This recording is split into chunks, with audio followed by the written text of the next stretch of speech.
kona sake sidise orman kajelu dake si fanfaru kotora nake si ulen la kona sake sidise orman kajelu dake si fanfaru kotora nake namno finsa musa fanisa Yesus tulumbu fayyisa gammachuun seenaa gamisa gamisa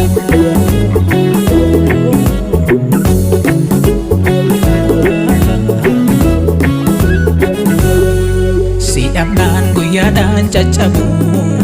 ofummaa gandamee qalabu baraat qorrasaa dadhabu sidhamnaan guyyaadhaan caccabu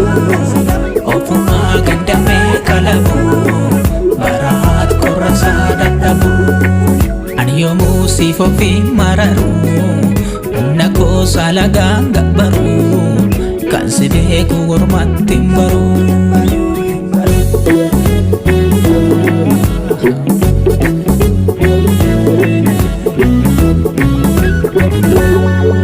mana saat fayyinaa tolumaan argatu mucaan kee hangafaa san sirraan fudhatu yoo dhaban rakkisee qilatteen gangalchuu kudhan keechaa tokko gumbisaatti galchu Yesuusii wajjinii jireenyaatti galuun waggaadhaa tafee korma qalu fakkaatee dhufee seera jaalalitee al tokkoof kannumaa fannoorratti fixe yoo teessoon jallootaa dheekkamsaa nurraa'u gaddeerraanfatamee galataaf gumaa'u gaddeerraanfatamee galataaf gumaa'u gaddeerraanfatamee galataaf gumaa'u boo'ichirraanfatamee galataaf gumaa'u boo'ichirraanfatamee galataaf gumaa'u